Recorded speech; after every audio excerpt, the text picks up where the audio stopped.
después del estudio vamos a seguir estudiando cómo es Dios. Y esa clase se va a tratar de su gracia, la gracia de Dios.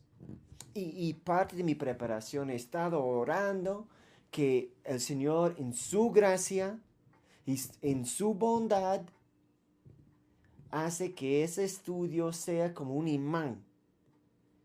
Que tú pones un imán cerca de cosas de fierro y ¿qué pasa con el fierro? Se trae, ¿no? Que a través de lo que dice la palabra y lo que han visto en sus grupos y lo que veremos en la Biblia, que el Señor provoque movimiento, que tú muevas, que hay movimiento del pecador descarriado puede volverse al Señor. El desanimado puede levantarse. Que haya movimiento. Bueno, vamos a enfocar en dos facetas de la gracia. Uno, que su gracia es como la bondad de Dios llegando a aquellos que no lo merecen para nada. Es la actitud, la disposición de Dios de tratar a personas con su bondad. Pero la gracia no solamente es la bondad a personas que no merecen nada, sino también su gracia es su poder transformador que equipa a personas deficientes. La gracia es el poder transformador que opera en personas deficientes. Y su gracia es libre. Es libre. Eso no tiene que ver tanto con ser gratis o hay que pagar. No, no, libre quiere decir que es sin obligación. No hay nada en nosotros que obliga a Dios a mostrar su bondad a nosotros. Y su gracia es su disposición de mostrar bondad de forma libre. No es porque el objeto de la gracia lo merece o que Dios está obligado. Dios no está obligado para nada. Hace lo que hace porque está libre, es libre. Como dice en Éxodo 33, verso 19. El Señor respondió: yo haré pasar toda mi bondad delante de ti y proclamaré el nombre del Señor delante de ti. ¿Tendré misericordia de quién? ¿De la persona que merece? No, tendré misericordia del que tendré misericordia. ¿Tendré compasión? ¿De quién tendré compasión? ¿Ves? El Señor es libre, libre. Él va a mostrar su misericordia a quien Él desea, libremente, libre. No es porque está obligado a hacerlo. No es porque hay algo especial acerca del objeto. No, es libre. Y si Dios es así, tú tienes esperanza. Tú tienes esperanza. Y su gracia tiene mucho que ver con su misericordia. Y es el impactante de entender el contexto de Éxodo 34, verso 6. Éxodo 34, verso 6. ¿Qué dice Éxodo 34, verso 6? Y pasando Jehová por delante de él, o sea, por delante de Moisés, proclamó: Jehová, Jehová, fuerte, misericordioso, piadoso, tardo para la ira y grande en misericordia y en verdad. Es parte de la identidad misma de Dios. ¿Cómo es Dios? ¿Cómo es su misericordia? Grande misericordia. ¿Cómo es su verdad o fidelidad? Grande. Perdona iniquidad, rebelión, pecado.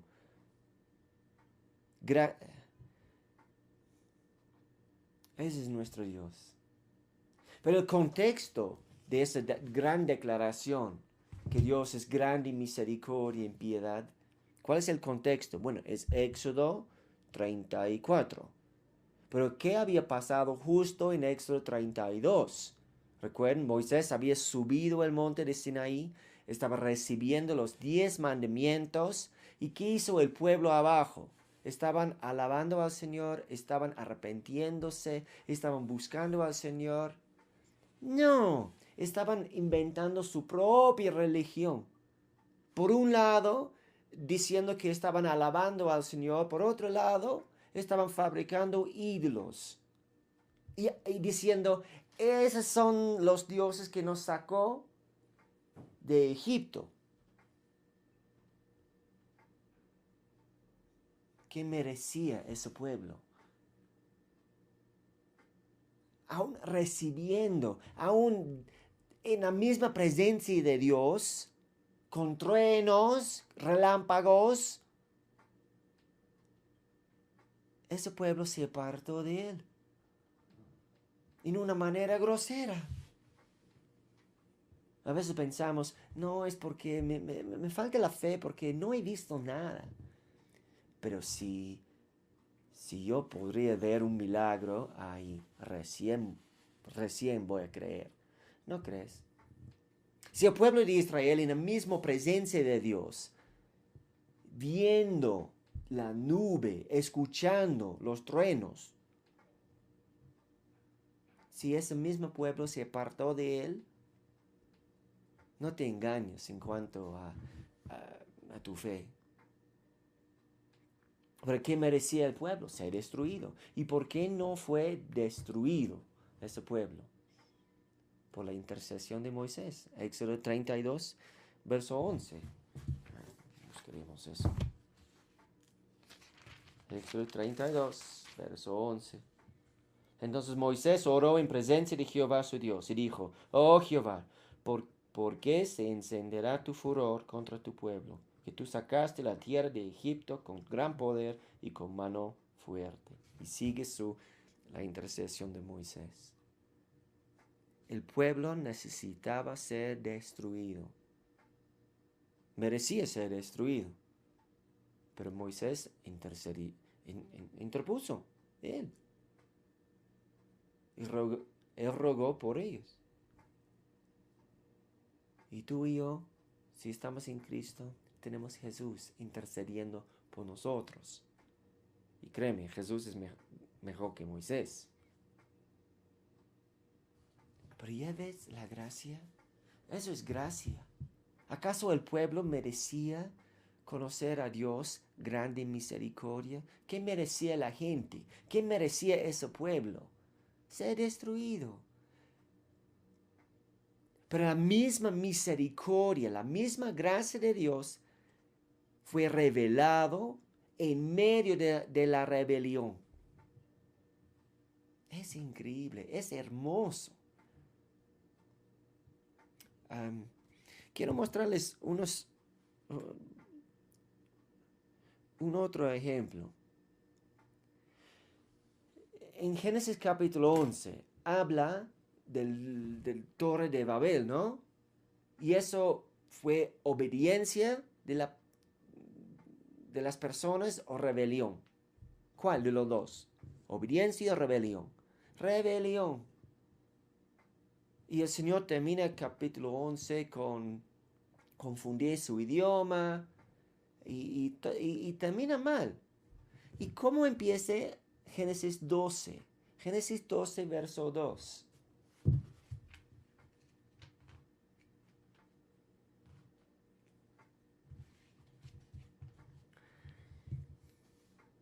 El Señor habla con Abraham y le dice, yo haré de ti una nación grande y te bendeciré, te engrandeceré tu nombre y serás bendición. O sea, ¿de dónde vino eso? ¿Acaso Abraham lo mereció? Capítulo 11 habla de rebelión y juicio, nada más.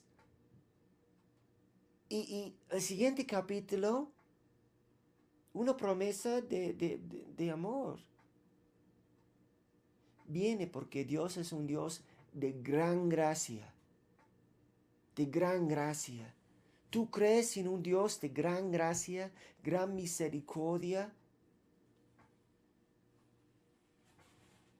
Veremos otro ejemplo que tienen en sus apuntes. El testimonio del mismo apóstol Pablo, en 1 Timoteo 1, 13 al 16.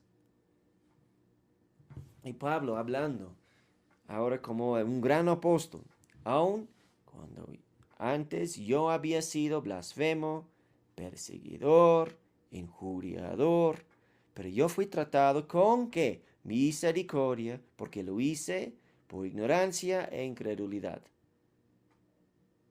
Pero la gracia de nuestro Señor fue abundante, más abundante con la fe y el amor que es en Cristo Jesús. Esta palabra es fiel y digna de ser recibida por todos. Cristo Jesús vino al mundo para salvar a los pecadores, de los cuales yo soy el primero. Verso 16. Pero por esto fui tratado con misericordia, para que en mí, el primer pecador, Jesucristo mostrara toda su clemencia, para ejemplo de los que habrían de creer en Él para vida eterna. ¿Y cómo era Pablo antes, según el verso 13? Dice 3 cosas, ¿no? Yo había sido blasfemo, perseguidor, injuriador. Y el hecho que era incrédulo y actuaba en ignorancia, ¿le hizo inocente? No. Si yo te digo, no, tú eres un ignorante, no, es un insulto. Y la incredulidad igual no es nada bueno, no te hace inocente.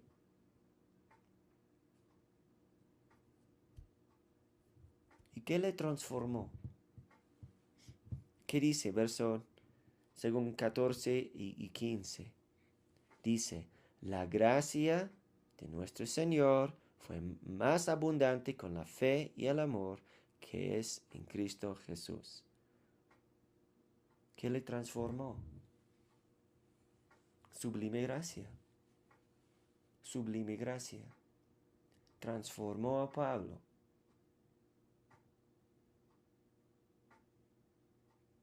Y aquí hay algo que quiero subrayar.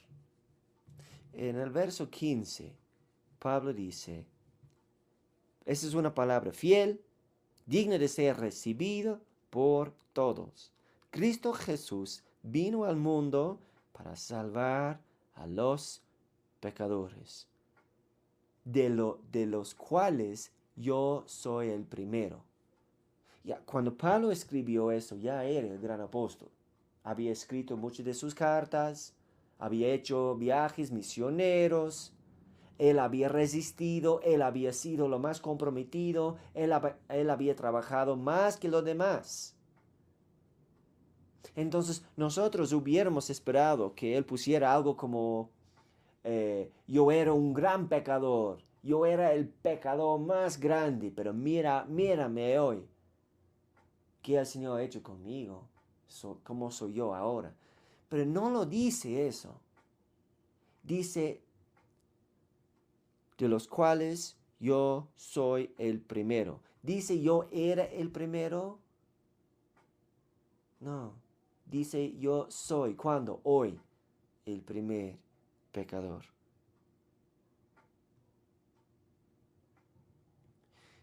Creo que Pablo quiere dejar bien claro que en esta vida siempre vamos a necesitar la gracia de Dios.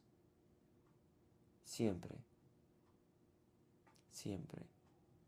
Nuestras buenas obras siempre serán imperfectas. Imperfectas. O sea, nunca vamos a decir al Señor, mira, hice bien. Siempre nuestras obras, aún nuestras mejores obras, necesitan y necesitarán la gracia de Dios.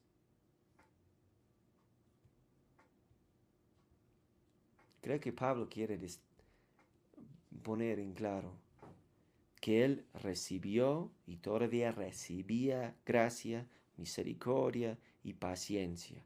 ¿Y cuál fue el propósito de eso? Se sale en verso 16. Pero por esto fui tratado con misericordia, para que en mí, el primer pecador, Jesucristo mostrara toda su clemencia. ¿Ves? Los elementos están siendo tejidos juntos. Habla ahí de la gracia que le transformó. Ahí dice, fui tratado con misericordia. Y ahí también dice que Jesucristo mostró toda su clemencia. ¿Por qué? Dice aquí, para ejemplo de los que habrían de creer en él para vida eterna. Básicamente yo lo entiendo eso, como Pablo está diciendo, si el Señor puede salvar a mí, que nadie pierda esperanza. Si el Señor me ha salvado a mí, que nadie debería perder esperanza.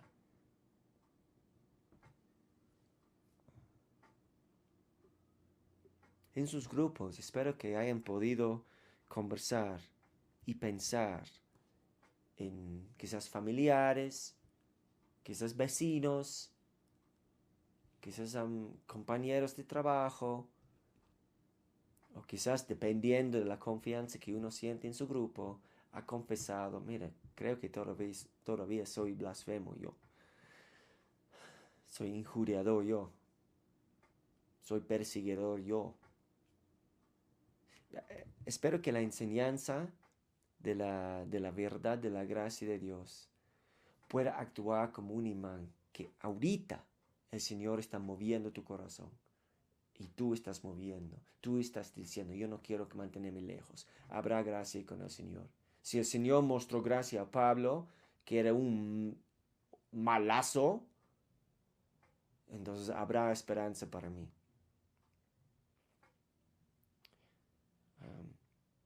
El mensaje de la gracia sí tiene mensaje, sí es algo que nuestro mundo actual necesita escuchar.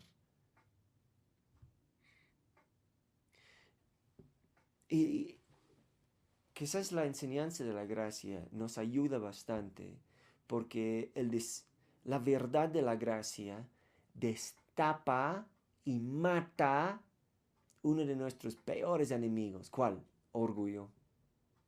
Orgullo. Siempre utilizo ese ejemplo, para mí me encanta porque nos hace sentir la realidad de la gracia. Si yo trabajo en una empresa y cobro mi sueldo, y en el momento de recibir mi sueldo me dicen, eso es gracia, ¿cómo respondo yo? ¿Qué quiere decir eso es gracia? No he trabajado. He trabajado, es lo que yo necesito, lo merezco, si no yo te denuncio. Es mi merecer. ¿Cómo vas a decir es gracia? No es gracia, he trabajado. Y la verdad de la gracia de Dios mata el orgullo. El hecho que todos los días Pablo necesitaba la gracia de Dios. Él estaba confesando su necesidad total del Señor. Estaba diciendo, mire, yo no tengo nada que ofrecer al Señor. Yo necesito su gracia. Yo no soy nadie. Necesito su gracia. Y mayormente, por naturaleza, nosotros pensamos que básicamente merecemos la bondad de Dios. Y si nos pasa algo, la actitud es como, ya pues, el Señor supuestamente tienes que cuidarme, ¿ah? ¿Y qué pasó? O sea, si alguien que te da un encargo y dejes que pase algo, has fallado. Lo siento. Ya una vez te voy a perdonar, Señor, pero no dos, ¿ah? nosotros pensamos y actuamos como el Señor estuviera obligado de darnos misericordia. Actuamos como su gracia nos corresponde en una u otra manera. Pero no es así. Amigos, no es así. En cuanto a derechos, en cuanto a merecer, merecemos infierno. No importa si tú has silenciado tu conciencia, que yo he buscado cómo esquivar el asunto. ¿Qué merezco del Señor? No, la gracia jamás es merecida. Por definición, la gracia no es merecida. Y es transformador el comprender que no merecemos su gracia.